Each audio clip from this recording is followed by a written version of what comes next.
శివాయ. ఓం నమో నారాయణాయ. కర్మ నివారణ నరదృష్టి నివారణ కాళభైరవాయ నమో నమః. ఓం కాళకాలాయ విద్మహే కాళాతీతాయ ధీమహి తన్నో నరదృష్టి నివారణ కాళభైరవ ప్రచోదయాత్. హరి ఓం.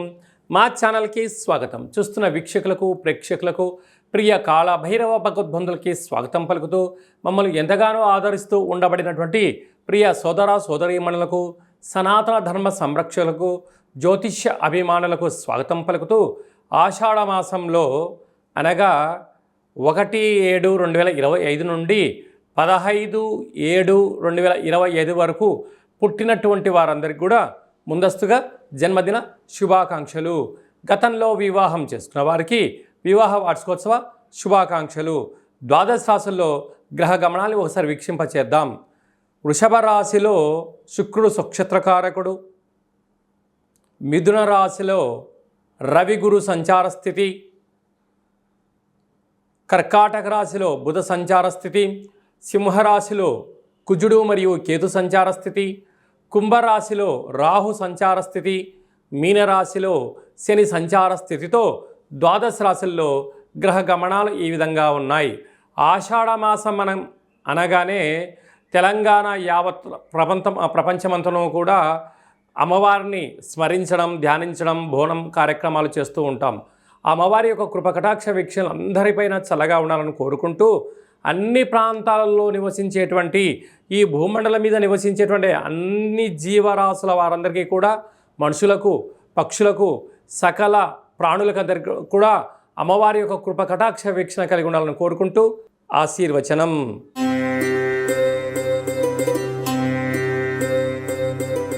వృషభ రాశిలో వారందరికీ కూడా ఆషాఢ మాసంలో అమ్మవారి యొక్క ఆశీస్సులు ఎలా పొందాలో ఈ వీడియోలో తెలుసుకుందాం. వృషభ రాశిలో ఏ నక్షత్రాలు వస్తాయనగా కృతికా నక్షత్రంలోని 2, 3, 4 పాదాలు, రోహిణీ నక్షత్రంలోని 4 పాదాలు, మృగశిరా నక్షత్రంలోని 1, 2 పాదములు కలిపితే వృషభ రాశి. రాశాధిపతి శుక్రభగవానుడు. శుక్రభగవానుడు రాశిలోని సంచారం చేయడము వృషభ రాశి వారికి యోగదాయకము అని చెప్పి గమనించాలి. శుక్రుడు నక్షత్రకారకుడు అవ్వడం వలన వాహనాలు, బంగారు ఆభరణాలు, షేర్లు, ఇంటి స్థలాలు, సంపూర్ణమైన విలాసవంతమైన జీవితము, ఆధ్యాత్మిక తీర్థయాత్రలు, అమ్మవారి యొక్క పూజా కార్యక్రమాలు, రాజసన్మానాలు, గజ సన్మానాలు జరగబోతున్నాయి. 2వ స్థానంలో ఆత్మకారకుడు రవి, విద్యా ఉద్యోగ కారకుడు దేవగురు బృహస్పతి ఉండడం వలన మీ యొక్క వ్యాపారాలు 10 పెరగడం, లోన్లు రావడం, అనుకున్న ప్రాజెక్టులు శరవేగంగా ముందుకు వెళ్ళడం, మీరు ఏదైతే అనుకుంటారో అన్నింట కూడా విజయం కలగడానికి చాలా సదవకాశాలు ఉన్నాయి. తృతీయంలో బుధుడు ఉన్నాడు కనుక ఏదైనా ఒక పని చేస్తున్నప్పుడు మీ యొక్క గురువులతో కానీ, తల్లిదండ్రులతో కానీ మీ క్షేమాన్ని గురించి ఆలోచించే వారితో చర్చించడం వలన సకల శుభం, జయం, లాభం వృషభ రాశి వారి సొంతమవుతుంది. అర్ధాష్టమ కుజుడు, అర్ధాష్టమ కేతు కొద్దిపాటి గ్రహ సంచార స్థితి అనుకూలంగా లేదు అని చెప్పి కూడా గమనించగలగాలి. కుజదోష ప్రభావం కారణం వలన మీ జన్మ నక్షత్రం రోజున అష్టమి పూర్ణిమ తిథి యందున దూరావాయు జల ప్రయాణాలు దయచేసి పెట్టుకోవద్దు. ప్రాతకోతలు, రిజిస్ట్రేషన్లు, డబ్బులు ఇచ్చిపుచ్చుకునే వ్యవహారాలకు చాలా దూరంగా ఉండగలగాలి. ఆవేశంగా ఉండకుండా ఆలోచనగా ఉంటూ ఆధ్యాత్మిక చింతన కలిగి ఉన్నట్లయితే సకల శుభానికి మీరు శ్రీకారం చుడతారు. అదే కాకుండా రాజ్యస్థానంలో రాహు ఉండడం వలన మీరు కష్టపడి పనిచేస్తూ ఉంటారు. పై అధికారులు, సహా ఉద్యోగస్తులు, కింది స్థాయి ఉద్యోగస్తులు అందరూ కూడా మీరు ఎక్కడ తప్పు చేస్తారా అని చెప్పి ఎదురు చూస్తూ ఉన్నారు. ఆ తప్పును లేవనెత్తి మిమ్మల్ని మానసికంగా వేధిస్తూ ఆ డబ్బులు ఇవ్వకుండా ఎగరగొట్టే మానవ ప్రయత్నం చేస్తూ ఉంటారు. కనుక దయచేసి నోటిని అదుపులో పెట్టుకుని మానవ ప్రయత్నం చేయాలి. ఏకాదశంలో శని భగవానుడు. వృషభ రాశి వారు ధర్మంగా ఉంటారు, న్యాయంగా ఉంటారు, ఏ పని చేసినా సక్రమంగా చేస్తూ ఉంటారు. కానీ పని చేతగానే వారందరూ కూడా వీరిపైన 4 నిందలు వేయడము, వీళ్ళను మానసిక క్షోభకు గురి చేయడము జరుగుతూ ఉంటుంది. కానీ మీరు ఏనుగు లాంటి వారు రోడ్డమ్మని వెళ్తూ ఉంటే అనేక జంతువులు మరుగుతూ ఉంటాయి.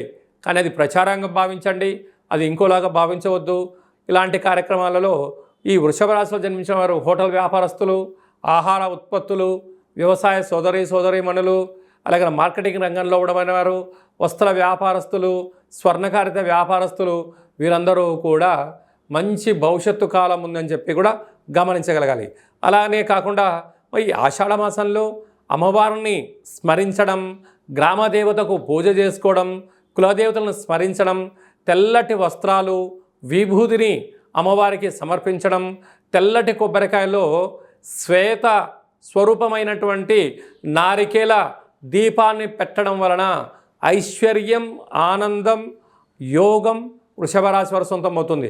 అలా కుదరలేని పక్షంలో ఇంట్లోనైనా కొబ్బరికాయలో దీపం పెట్టి అమ్మవారిని స్మరించడం వలన, ధ్యానించడం వలన గ్రామదేవతల యొక్క ఆశీస్సులు, కులదేవతల ఆశీస్సులు కలిగి అన్నింటా సువర్ణపు అధ్యాయ జీవితానికి స్వాగతం వృషభ రాశి వారు పలకబోతున్నారని చెప్పి కూడా గమనించాలి. మనకు ఆషాఢ మాసంలో శుక్లపక్షంలో విశేషమైనటువంటి రోజులు అమ్మవారిని స్మరించడం కోసం, ధ్యానించడం కోసము ముఖ్యమైన తిథుల గురించి క్లుప్తంగా, సవివరంగా, సంపూర్ణంగా తెలుసుకుందాం. 3వ తారీఖు 7వ నెల 2025 ఆషాఢ మాస శుక్లపక్ష అష్టమి గురువారము, హస్త నక్షత్రము, చిత్త నక్షత్రము. మరియు 10వ తారీఖున ఆషాఢ మాస పూర్ణిమ కనుక అమ్మవారిని స్మరించడం, బోనం పూజా కార్యక్రమంలో పాల్గొనడం, అమ్మవారిని స్మరించడం, ధ్యానించడం, దర్శించడం వల్ల సకల శుభాలు కలుగుతాయని చెప్పి కూడా గమనించగలగాలి. అలాగనే మనము వీలైనంత వరకు ఈ యొక్క ఆషాఢ మాసం యొక్క ఆశీస్సులు పొందగలగాలి అన్నట్లయితే వీలైనంత వరకు కాళికామాతను, కాళభైరవ స్వామిని స్మరణ, ధ్యానము యోగదాయకం అని చెప్పి కూడా గమనించగలగాలి. ఇంకనూ మనం విజయం సాధించగలగాలి అన్నట్లయితే ఈ యొక్క పాత్ర కంచు పాత్ర అంటారు. కంచు మోగినట్టు కనకంబు మోగదు గదరాసుమతి అని చెప్తూ ఉంటారు. ఈ యొక్క పాత్రను ఇంట్లో పెట్టుకొని ఇలా ఒక్కసారి శబ్దం చేస్తే ఓంకార శబ్దం రావడం జరుగుతుంది.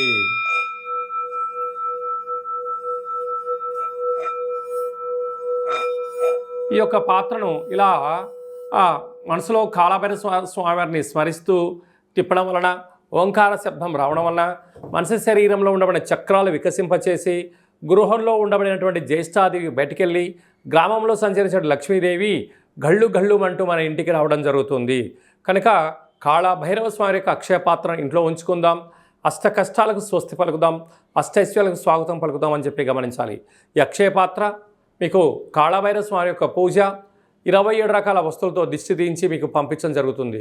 కనుక మనం అందరము కూడా ఆషాఢ మాసంలో అమ్మవారిని స్మరిద్దాం, అయ్యవారిని ధ్యానిద్దాం, కాళభైరవ అష్టకాన్ని వినడం, చదవడం, పారాయణం చేయడం వల్ల సకల అష్ట కష్టాలు తొలగిపోతాయని చెప్పి కూడా గమనించాలి.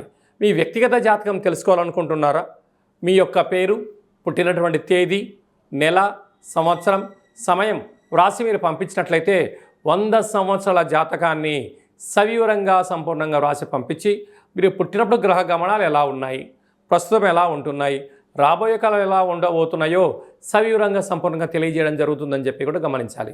చాలామందికి పుట్టినటువంటి కాల సమయంలో డేటా బర్తులు లేనటువంటి కారణం వలన పేరు యొక్క మొదటి అక్షరాన్ని అనుసరిస్తూ ఆ రాశిని తెలుసుకునే ప్రయత్నం చేస్తూ, రాశి యొక్క స్థితిని తెలియచేస్తూ, గవళ ద్వారా అనగా రమణ శాస్త్రం ద్వారా కాళభైరవ ఉపాసన చేత భూత, భవిష్యత్, వర్తమానాన్ని తెలియజేయడం జరుగుతుందని చెప్పి గమనించాలి. కనుక జాతకాన్ని తెలుసుకుందాం, జీవితంలో జరగబోయేటువంటి సకల శుభాలను, ఐశ్వర్యాలను తెలుసుకుందాం, అష్ట కష్టాలకు స్వస్తి పలుకుదాం, అష్టైశ్వర్యాలకు స్వాగతం పలుకుదామన్న ఉద్దేశం చేత ఈ కింది నెంబర్ను సంప్రదించి అపాయింట్మెంట్ తీసుకొని సంప్రదించగలరు. అలాగనే విద్యార్థులు ఎలాంటి సూచనలు పాటించడం వల్ల వారి చదువులలో ఉత్తీర్ణత, అదే మీ యొక్క చిన్నపిల్లలకు ఎలాంటి పేర్లు పెట్టడం వల్ల వారికి ఉజ్వల భవిష్యత్తుతో ఉంటుందో కూడా తెలుసుకుందాం.